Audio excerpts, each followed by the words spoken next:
তো হ্যালো বন্ধুরা, আবার নতুন ভিডিও নিয়ে আমি আপনাদের সামনে চলে এসেছি। আজকের যে ভিডিওটা রিয়েকশন দিতে চলেছি খুবই ইম্পর্টেন্ট এবং গুরুত্বপূর্ণ ভিডিও। কাবা ঘরে সাপ কীভাবে থাকতো, সেই সাপটা হচ্ছে নাগ সাপ। তো সেই সাপটি দিনের বেলা দেখা যেত না, কিন্তু রাত্রিবেলা দেখা যেত। তো বন্ধুরা, সেই সাপের সম্পর্কে বিস্তারিত এই ভিডিওটা নিয়ে আলোচনা করব। তো সেই সাপ কিভাবে কাবা ঘরকে রক্ষা করতো তা এই ভিডিওর মাধ্যমে আমরা জানবো। তো চলুন বন্ধুরা, ভিডিওটা দেখা যাক। দিনের বেলা কাবার দেয়ালের উপরে এক ভয়ঙ্কর বিষধর নাগসাপ বসে থাকত। আবার রাত হলে সে কাবার পাশে থাকা কুয়ার উপরে চলে যেত এবং সেখানে পড়ে থাকা স্বর্ণ মুদ্রাগুলো পাহারা দিত। এটি সেই সময়কার কথা যখন মোহাম্মদুর রাসূলুল্লাহ সাল্লাল্লাহু আলাইহি ওয়াসাল্লাম সবেমাত্র যৌবন প্রাপ্ত হয়েছেন। এখনও আল্লাহর তরফ থেকে নবুয়াতের প্রাপ্তি ঘটেনি। তখন তিনি সমাজের সকল মানুষের কাছে খুবই প্রিয় ছিলেন। এমনকি আবু জাহেলও তাকে খুবই ভালোবাসত। মূলত দিনভর কাবা ঘরের দেয়ালের উপরে বসে থাকা সাপটিকে নিয়ে পুরো কোরাইশ সম্প্রদায় দুশ্চিন্তাগ্রস্ত ছিল। তাকে হত্যা করতে পারছিল না, কারণ সে রাতের বেলা কাবা ঘরের পাশে থাকা কূপের ভেতরের স্বর্ণ মুদ্রাগুলো পাহারা দিচ্ছিল। মূলত তৎকালীন সময়ে কাবা ঘরের পাশে একটি কুয়া ছিল। কাবা ঘর জিয়ারতের জন্য যারা আসতেন তারা নিজেদের মান্যত পুরো করার জন্য সেই কুয়াতে নিজের হাদিয়া এবং নাজরানা ফেলে দিতেন। সাধারণত মূল্যবান স্বর্ণ মুদ্রা ফেলতেন, কেননা আল্লাহর ঘরে স্বল্প মূল্যের জিনিস মানুষ কখনোই দান করতেন না। একবার কেউ একজন এই কুয়া থেকে অনেক মূল্যবান স্বর্ণ মুদ্রা চুরি করে নিয়ে যায়। অবশ্য চোরদের জন্য সেই কুয়া থেকে চুরি করা অত্যন্ত সহজ ছিল, কারণ কাবা ঘরের দেয়াল অনেক নিচু ছিল এবং অনেক নরম ছিল। কাবাঘর নিচু অঞ্চলে হওয়াতে চারপাশের বৃষ্টির পানি এসে দেয়ালগুলো অত্যন্ত জরাজীর্ণ অবস্থায় ছিল। তাছাড়া এর উপর কোনো ছাদ ছিল না। তো যাই হোক, কুয়াতে ফেলে দেওয়া মানুষের মান্যত করা সেই স্বর্ণমুদ্রা চুরি করা চোরকে অনেক চেষ্টা সাধনার পর রাসূল সাল্লাল্লাহু আলাইহি ওয়াসাল্লামের কৌশল অনুসরণ করে কুরাইশবাসীরা ধরে ফেলে এবং চুরির অপরাধে সেই চোরের 2 হাত কেটে দেওয়া হয়। কিন্তু উপহার এবং হাদিয়া পেশ করার সেই কুয়াটিকে চোরদের হাত থেকে বাঁচানোর জন্য কাবা ঘরের নরম দেয়াল ভেঙে সেখানে শক্ত মজবুত দেয়াল তৈরি করা এবং কাবা ঘরের উপর ছাদ নির্মাণ করার প্রয়োজন দেখা দেয়।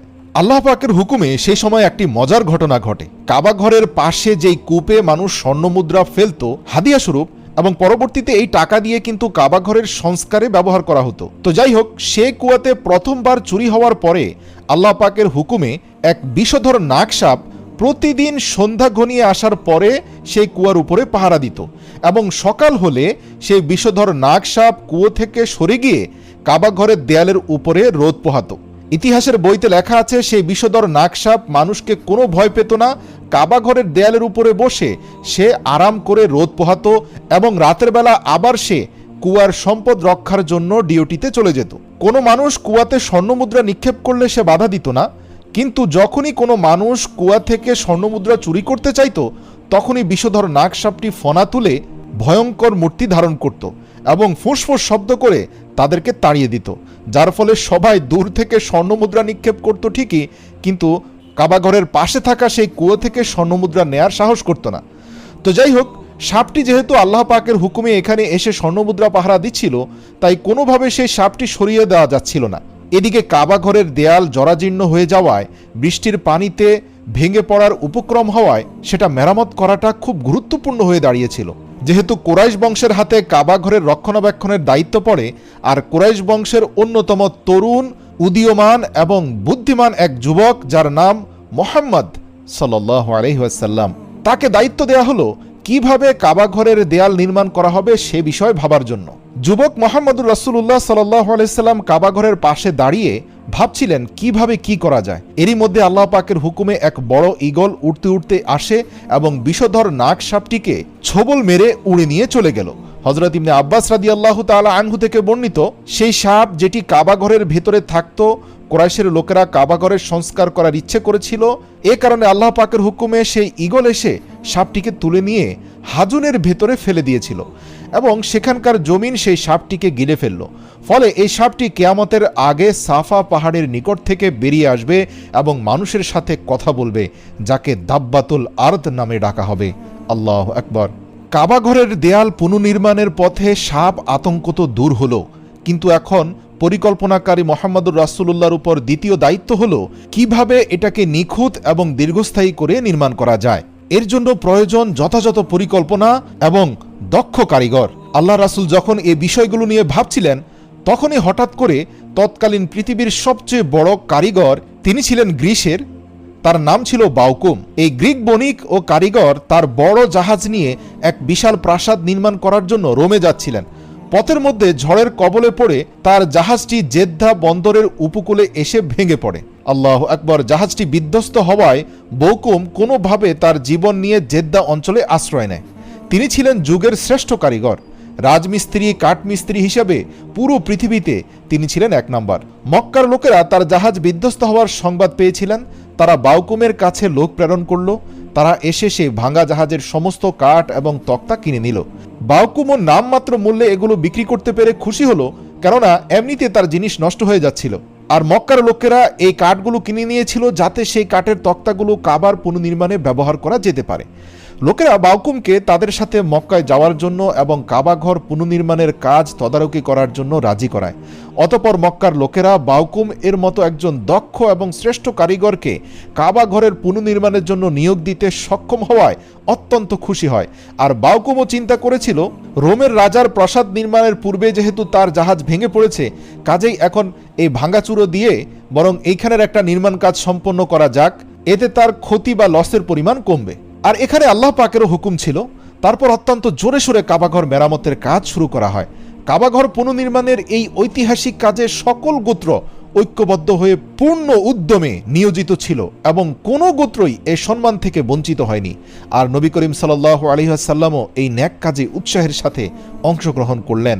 তিনি তার সমবয়সী সকল যুবকদেরকে খেলাধুলা বাদ দিয়ে কাবাঘর পুনর্নির্মাণে আগ্রহী করলেন। আর তিনি যুবকদের মধ্যে অত্যন্ত জনপ্রিয় ছিলেন।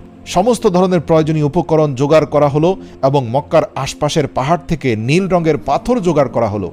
এভাবেই কাবাঘরের মেরামতের কাজ খুব দ্রুত এবং উৎসাহের সাথে এগিয়ে যেতে লাগলো।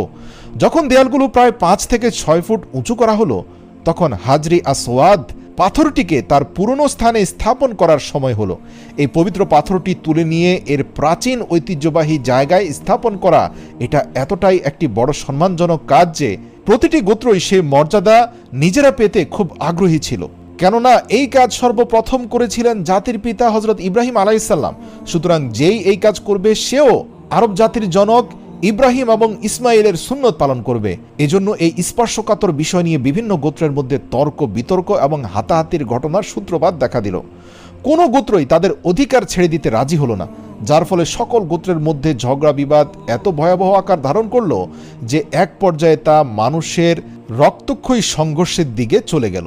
একদল রক্তপিপাসু ভয়ঙ্কর যোদ্ধা বাহিনী তৈরি হয়ে গেল সেখানে। প্রাচীনকালে আরবে একটি আইন ছিল যে যখন কোনো ব্যক্তি কোনো স্বার্থের জন্য শপথ করত, তখন সে মানুষের রক্ত একটি বাটিতে নিয়ে তার আঙ্গুলগুলো সেই রক্তের মধ্যে ডুবিয়ে দিত। অতএব সেই বর্বর গোত্রের নেতার রক্ত ভর্তি একটি বাটি নিয়ে কাবা ঘরের সামনে আসে এবং গোত্রের সমস্ত শক্তিশালী যুবকেরা সেই রক্তে হাত ডুবিয়ে প্রার্থনা করে যে যদি অন্য গোত্র হাজরে আসওয়াদ কাবা ঘরের দেয়ালে স্থাপন করার চেষ্টা করে তাহলে তাদের সবাইকে হত্যা করা হবে। 4 দিন ধরে এই ভয়ানক উত্তেজনা এবং সংঘর্ষের অনুভূতি মানুষের জীবনে অত্যন্ত খারাপ প্রভাব ফেলেছিল। আর মনে হচ্ছিল যে যে কোনো সময় গোটা মক্কা জুড়েই ধারাবাহিক হত্যাকাণ্ডের ঘটনা ঘটতে থাকবে। তো সে সময় কুরাইশদের একজন বয়োজ্যেষ্ঠ বুদ্ধিদীপ্ত মহান নেতা ছিল, যিনি ছিলেন অত্যন্ত জ্ঞানী এবং বুদ্ধিমান। তিনি চেয়েছিলেন হাজরে আসওয়াদের বিশৃঙ্খলা যেন নতুন করে বিভিন্ন মানুষের প্রাণহরণের কারণ না হয়, যাতে বিনা রক্তপাতে এই সমস্যা বা সংকটের অবসান হয়। তাই তিনি একটি চমৎকার পরামর্শ দিলেন।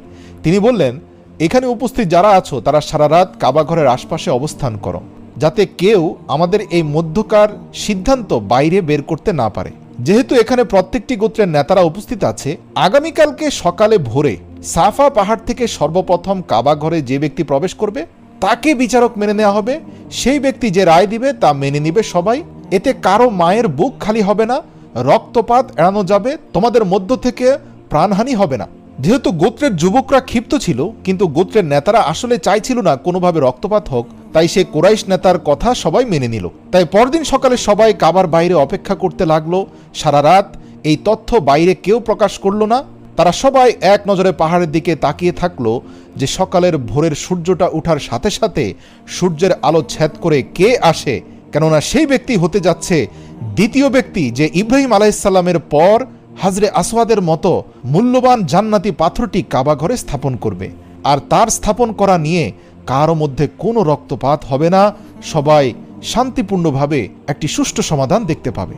আল্লাহ তাআলার অসীম দয়া সেই দিন সকালে ভোরের সূর্যের আলো ছেদ করে সেই মহামানব যাকে পুরো বিশ্বজাহানের জন্য রাহমাতাল লিল আলামিন হিসাবে আল্লাহ তাআলা পাঠিয়েছিলেন, সেই মুহাম্মদুর রাসূলুল্লাহ সাল্লাল্লাহু আলাইহি ওয়াসাল্লাম ভোরের আলোক রাখা সূর্যের আলোকে ছেদ করে সেই সাফা পাহাড়ের দিক থেকে এগিয়ে আসলেন।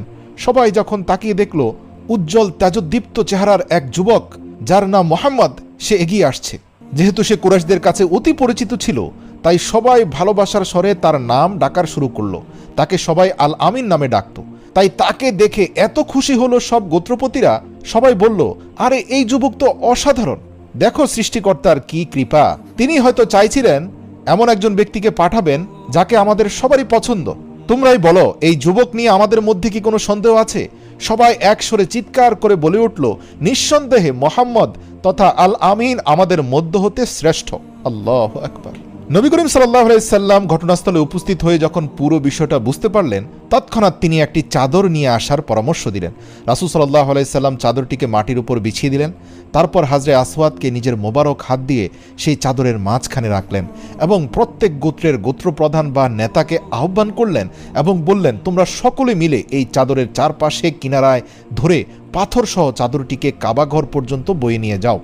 এখানে যেই গোত্ররা পরস্পরের মধ্যে মারামারি করছিল, পুরো 4টি গোত্রের প্রধান নেতাদেরকে চাদরের চার পাশ ধরতে বললেন এবং নিজ হাতে চাদরের মধ্যখানে হাজরে আসওয়াদ রাখলেন। বুদ্ধিদীপ্ত এবং সবার জন্য সম্মান বহনকারী এই চমৎকার আইডিয়াটি সবাই পছন্দ করল এবং প্রত্যেক নেতারাই খুশি হয়ে গেল। এবং যেই যুবকেরা নিজেদের প্রাণপণ যুদ্ধ করার জন্য শপথ করেছিল, তাদের মুখেও হাসি ফুটল, কেননা তাদেরও একজন গোত্রপতি আছেন যিনি ওই চাদরের কোনো না কোনো একটি কোণা ধরে আছেন। আল্লাহু আকবার।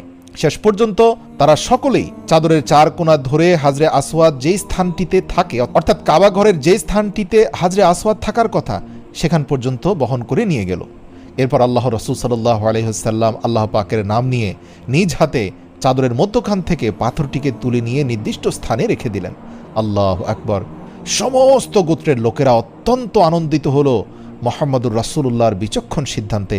আল্লাহ রাসূল সাল্লাল্লাহু আলাইহি সাল্লামের ইন্টেলিজেন্স পাওয়ারে সবাই মুগ্ধ হলো এবং একটি রক্তক্ষয়ী ভয়ানক যুদ্ধ মুহূর্তের মধ্যে সমাধান হয়ে গেল। প্রিয় দর্শক, আজ মুহাম্মদুর রাসূলুল্লাহর উম্মত হয়ে সংকটে আমরা কি করছি?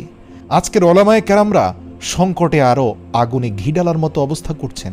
মুসলিমদের পারস্পরিক দ্বন্দ্ব কলহগুলো এমন অবস্থায় গিয়ে পৌঁছেছে যে আমরা মুহাম্মদুর রাসূলুল্লাহর সেই ইন্টেলিজেন্স পাওয়ারের সুন্নতগুলো ভুলে গিয়েছি। কিভাবে সংঘর্ষ, সংঘাত, মতানৈক্যকে সমাধান করতে হয় তা ভুলে আমরা সংঘর্ষের পথ বেছে নিয়েছি। হে আল্লাহ, আপনি বাঙালি মুসলমানদের মধ্যে সহনশীলতা, সহমর্মিতা এবং তেজোদ্দীপ্ত বুদ্ধির উদয় ঘটিয়ে দিন, যাতে সবাই হাতে হাত মিলিয়ে এক হয়ে যেতে পারি। আল্লাহুম্মা আমিন। আপনারা দেখতে পেলেন আজকে যে ভিডিওটা হলো খুবই গুরুত্বপূর্ণ এবং ইম্পর্টেন্ট একটা ভিডিও ছিল।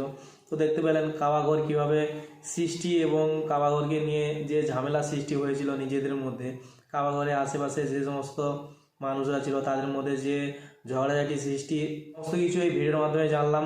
তো বন্ধুরা দেখতে পেলেন ভিডিওটা খুবই ইন্টারেস্টিং ভিডিও। তো বন্ধুরা চ্যানেলটিকে সাবস্ক্রাইব এবং লাইক করবেন।